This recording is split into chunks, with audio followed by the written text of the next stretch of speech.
The Grand Chamber of the Galactic Council fell silent as Ambassador James walked to the center platform. Above him, thousands of alien representatives watched from their floating pods, their expressions ranging from disgust to pity. The massive dome of the chamber stretched up into artificial stars, a reminder of the Council's 10,000 years of power. James straightened his simple blue uniform, the only splash of Earth colors in the entire chamber. He didn't bother looking up at High Counselor Marcus, whose silver-skinned form loomed from the highest position. Everyone knew what was coming. The Council has reached its decision, Marcus announced, his voice echoing through the chamber. Despite repeated warnings, Earth continues its reckless expansion and technological development. You leave us no choice. James allowed himself a small smile. They still didn't understand. Marcus raised his ceremonial staff. By unanimous vote, minus Earth's opposition, the Galactic Council hereby declares war on humanity. The staff struck the ground 3 times, each boom echoing through the chamber. You have 1 standard rotation to surrender and submit to Council authority. The chamber erupted in cheers and sounds that passed for applause among the various species. James waited for the noise to die down before speaking. The people of Earth reject your demands, he said simply. We will defend ourselves. Defend. Marcus laughed, a sound like grinding metal. Your species has been spacefaring for barely 2 centuries. The Council has maintained peace for 10,000 years. Your primitive ships and weapons cannot hope to. 2 centuries that you know of, James interrupted. The chamber went quiet again. Did you ever wonder why we advanced so quickly after achieving spaceflight? Why we seemed to leap forward in understanding faster than any species you'd encountered? He turned slowly, making eye contact with as many representatives as he could. Did you ever ask yourselves why we weren't afraid of you? A murmur ran through the chamber. James could see several representatives shifting uncomfortably in their pods. Even Marcus seemed unsettled. Your threats mean nothing to us, James continued. Your weapons don't frighten us. And your demands. He shook his head. Well, they're about to become irrelevant.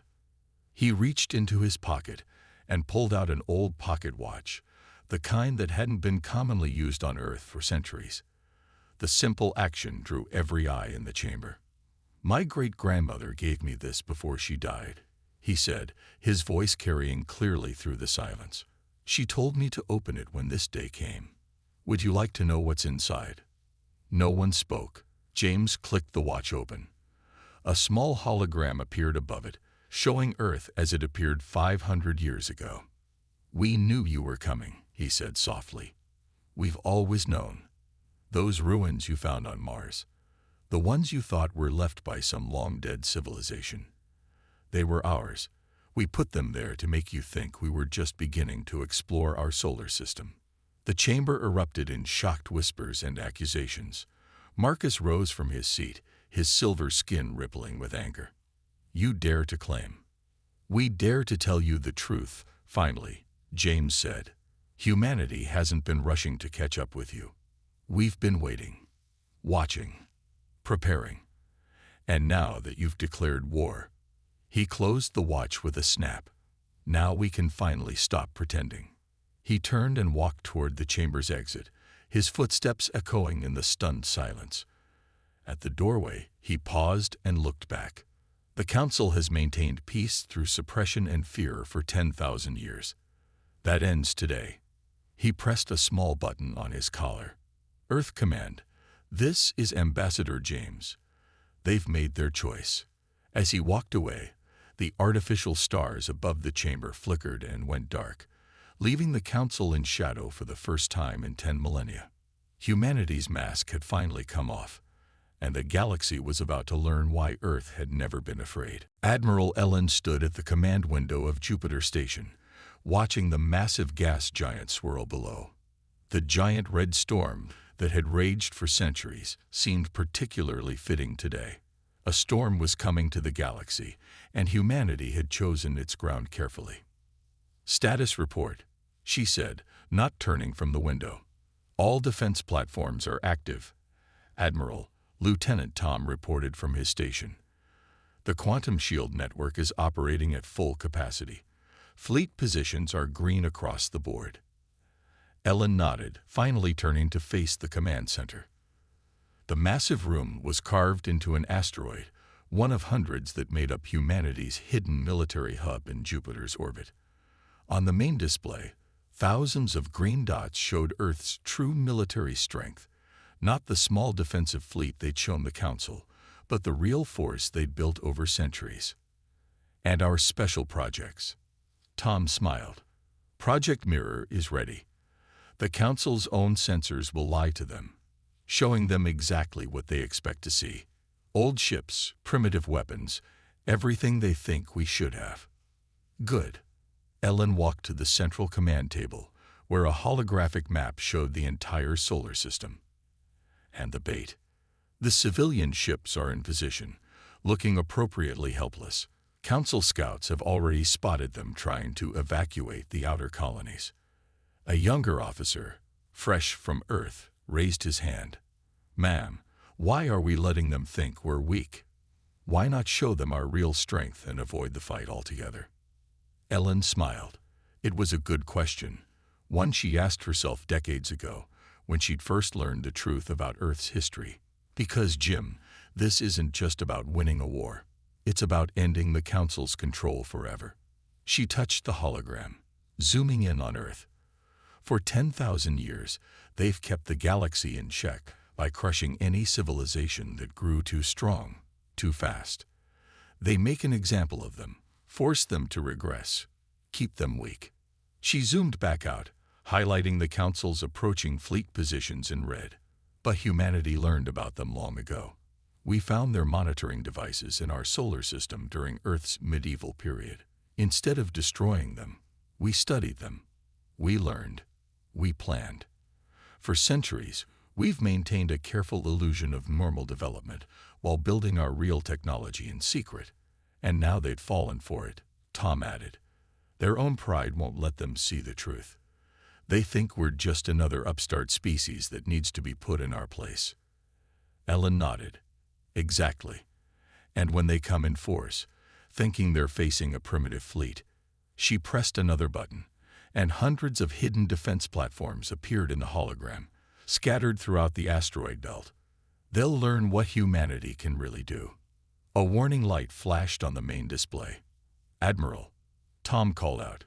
"Council scout ships are probing the outer system. Their main fleet is about 6 hours behind." "Right on schedule." Ellen straightened her uniform.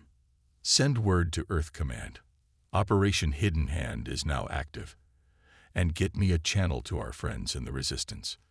The command center burst into activity. As officers rushed to their stations, Ellen looked back at Jupiter's swirling storms. Soon, those storms would hide the greatest ambush in galactic history. The Council thought they were coming to make an example of humanity. Instead, they were walking into a trap centuries in the making. "One more thing," she said, turning to face her crew. "Today, we don't just fight for Earth. We fight for every species the Council has suppressed, every civilization they've held back. After today, the galaxy will never be the same." She smiled as the first reports of Council ships entering the outer system came in. "Let's show them why humanity was never afraid." The Council's main fleet emerged from faster-than-light travel in a brilliant flash of light. 5,000 ships strong. It was the largest attack force assembled in 2,000 years. High Commander Marcus stood on his flagship's bridge, watching with satisfaction as his fleet spread out into attack formation. "Status of the human defenses," he asked his tactical officer. "Primitive, sir, just as expected. Their ships are gathering near their gas giant.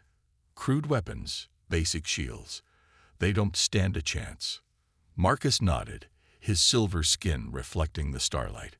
"Send in the first wave. Let's show them the price of defiance." The front line of Council ships surged forward, their weapons charging. As they approached Jupiter's orbit, their sensors showed exactly what they expected: a scattered human fleet, desperately trying to organize a defense. That's when everything went wrong. "Sir," the tactical officer's voice rose in panic. "The human ships, they're disappearing." Marcus rushed to the display. The human fleet was indeed vanishing, like mist in the morning sun. In its place, something much larger was emerging. "Holograms," he whispered. It was all holograms. Admiral Ellen's voice crackled through every Council ship's communication system. "Welcome to Jupiter, High Commander. I hope you don't mind that we redecorated." The space around Jupiter transformed. Hidden platforms emerged from thousands of asteroids. Massive weapon arrays appeared from behind cloaking fields, and the human fleet, the real one, decloaked behind the Council's forces. "All units," Ellen commanded, "execute Operation Hammer and Anvil." Jupiter's powerful magnetic field suddenly intensified 100-fold, catching the Council fleet in its grip. Quantum lock shields that the Council had thought impossible sparked to life around Earth's forces.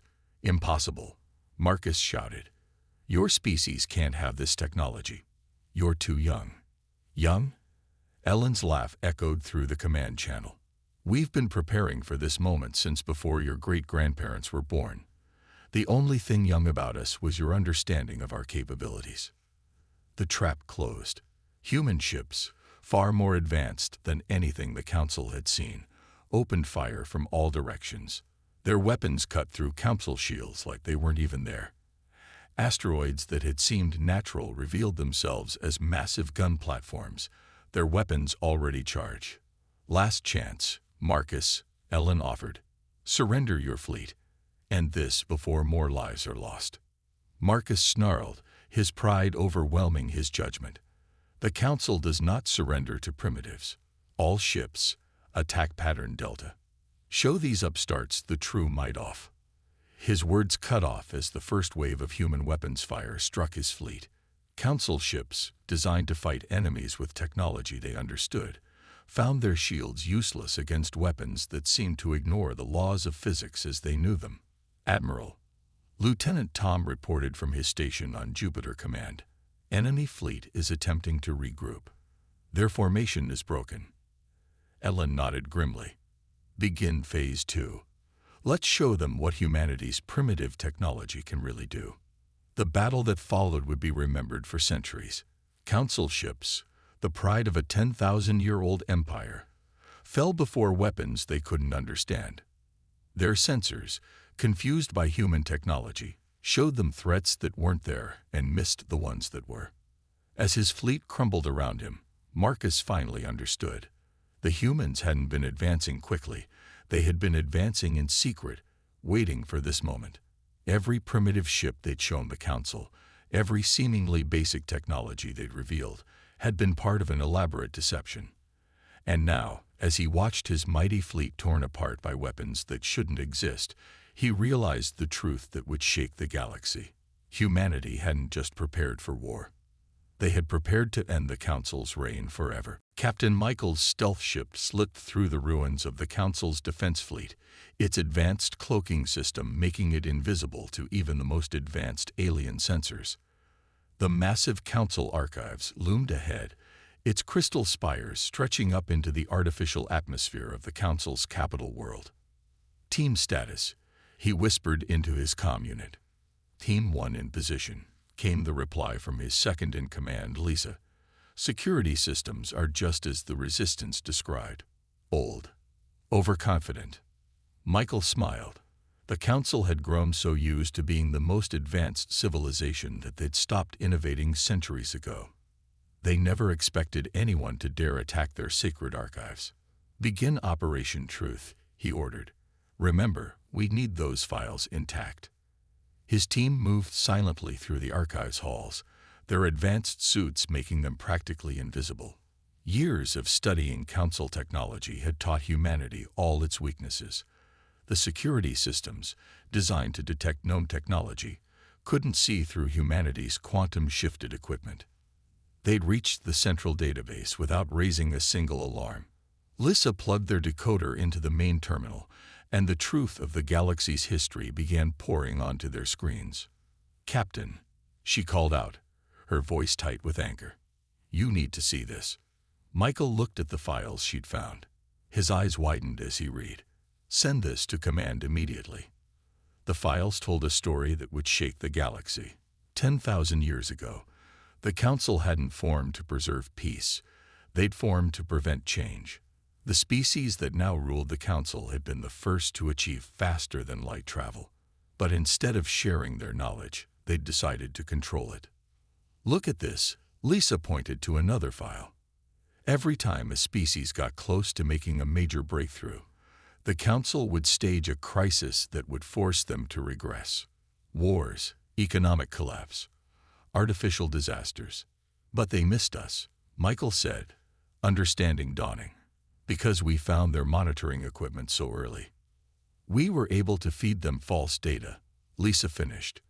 "While they thought we were just discovering electricity, we were already building quantum computers. While they watched us launch our first primitive rockets, we were already exploring other star systems in secret." Michael shook his head. "How many civilizations have they held back? How many species have they kept in the dark?" The numbers scrolled across their screens. Hundreds of species, thousands of years of progress, deliberately stalled, all to keep the Council's founding members in power. "Sir," one of his team called out, "I found something else. Records of an ancient species, one that tried to warn others about the Council. They left messages hidden across the galaxy." "The ruins," Michael breathed. "The ones we found on Earth that first taught us about the Council. They weren't just ruins. They were a warning system." An alarm suddenly blared through the archives. Not from their intrusion, but from something else. Emergency messages began flooding the Council's networks. "Captain," Lisa called out, "multiple species. They're rising up. The data we're broadcasting. Other civilizations are seeing the truth." Michael watched as reports poured in from across the galaxy. Species that the Council had kept down for millennia were finally learning the truth, and they were angry. "Mission accomplished," he said, smiling. "Humanity didn't just prepare to fight the Council.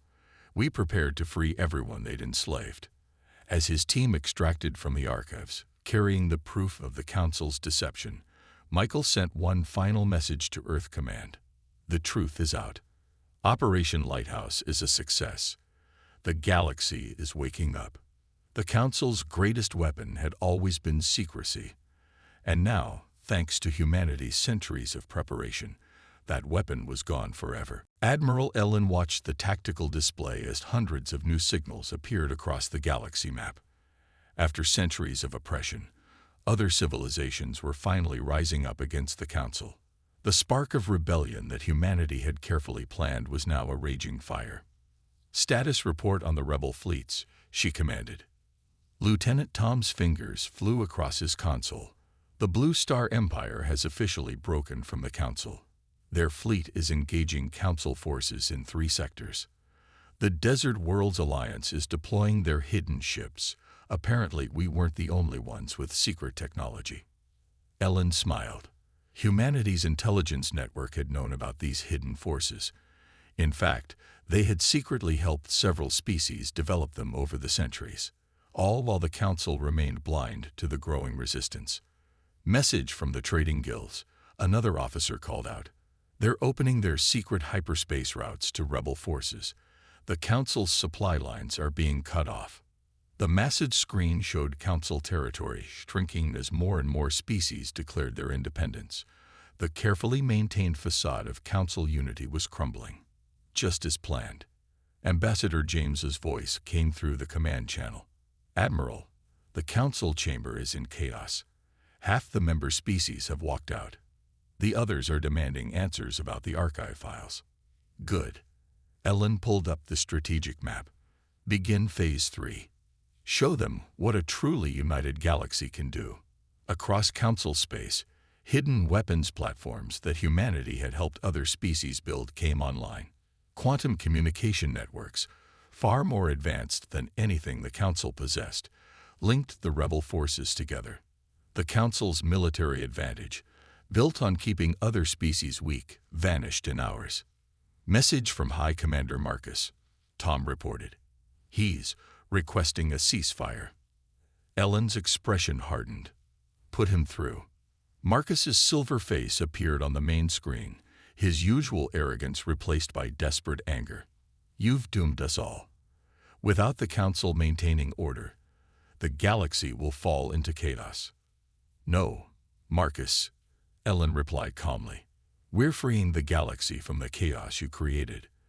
Every war you started to keep species weak, every disaster you engineered to stop progress. It ends today. You don't understand. We did what was necessary.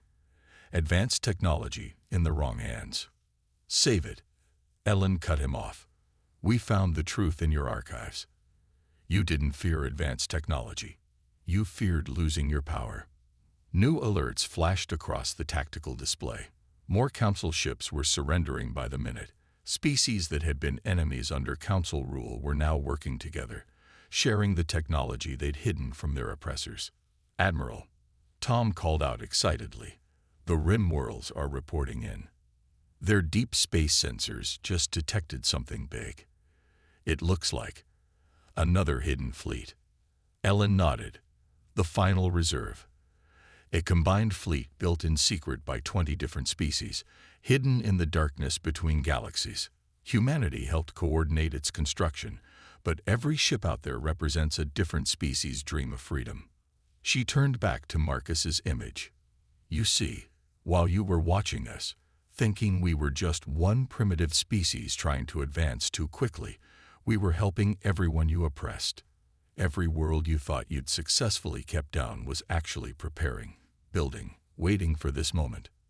Marcus's face showed the final realization of just how completely his council had been outmaneuvered.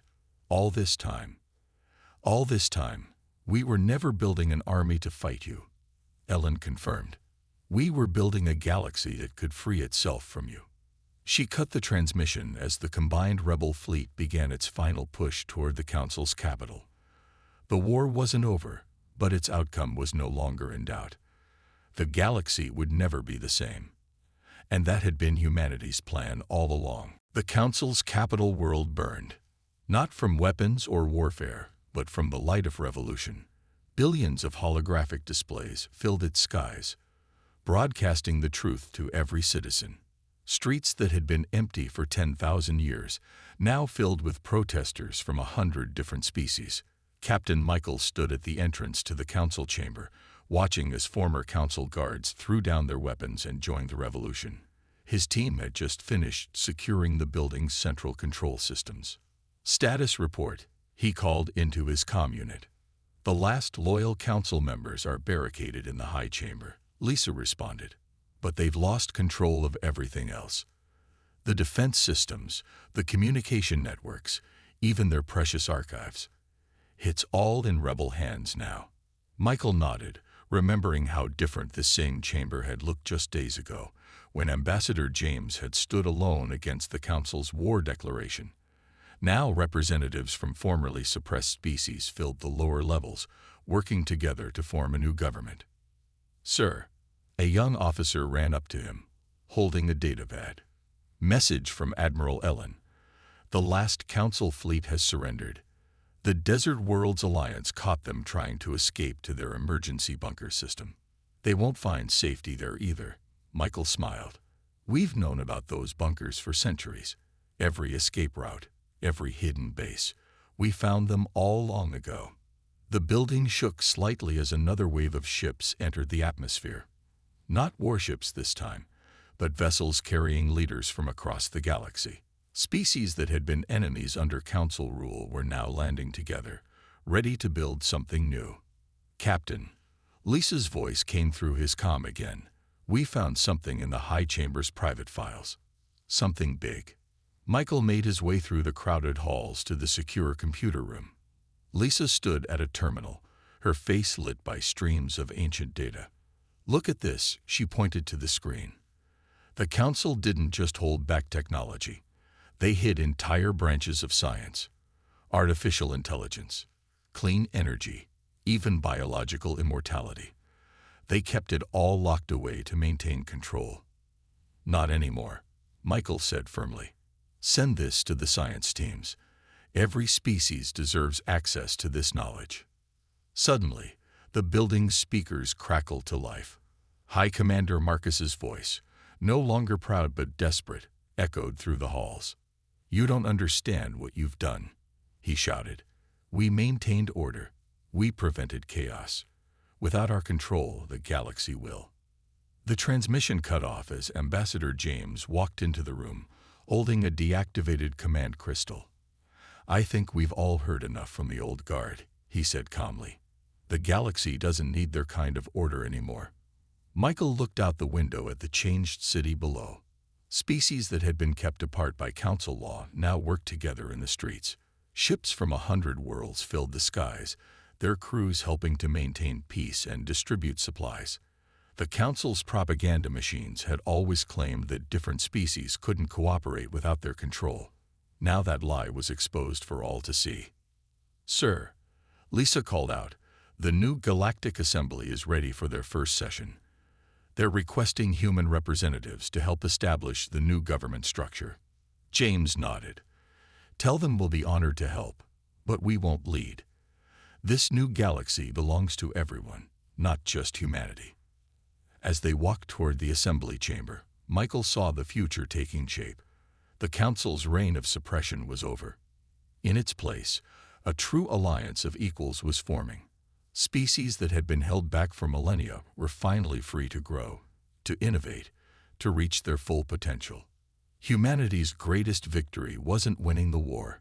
It was helping the galaxy win its freedom. 1 year after the Council's fall, Earth's original space station hosted a very different kind of gathering. Admiral Ellen stood at the observation deck, watching ships from across the galaxy dock with the station. Not warships this time, but vessels of peace and commerce.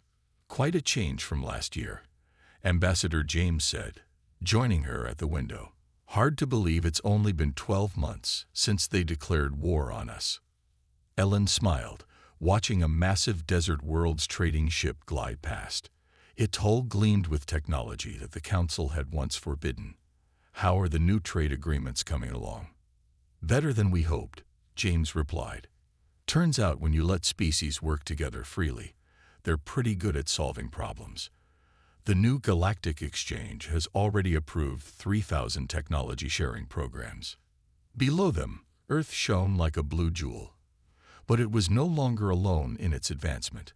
Across the galaxy, worlds that had been held back for millennia were flourishing. The knowledge humanity had helped protect was spreading, creating a renaissance of innovation and discovery. "Message from Captain Michael," Lieutenant Tom called from his station. "The last council vault has been opened. They're finding technologies that were hidden for thousands of years. Medical breakthroughs, clean energy systems, even plans for Dyson spheres. Make sure it's shared with everyone," Ellen ordered. "No more secrets, no more holding back progress."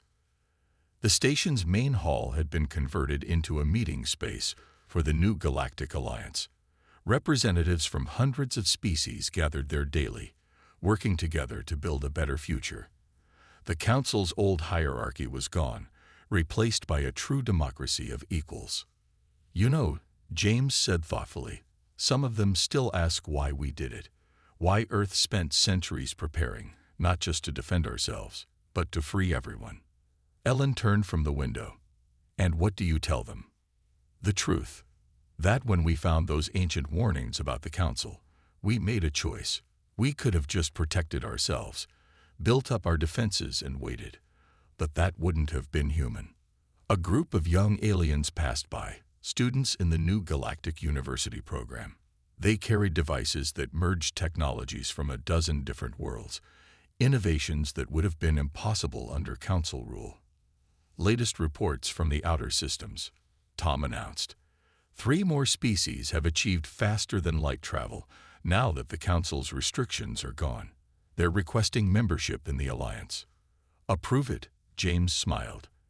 "And send them the welcome package, all the technical data they'll need to catch up safely."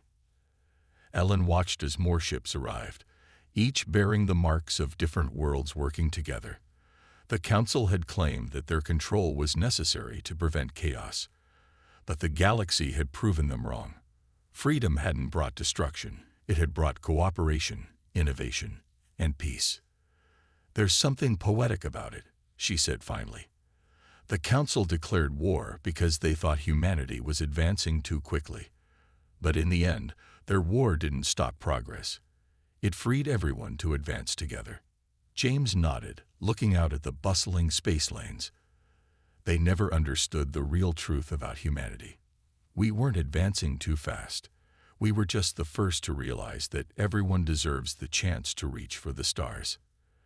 As the Earth turned below them, ships from 100 worlds moved through space, carrying the future with them. The Council's age of suppression was over. In its place, a new era had begun, one where every species could grow, learn, and explore together. Humanity had never been afraid of the Council's war, because they had always known that the real victory wouldn't be in fighting. It would be in helping the galaxy finally find its freedom.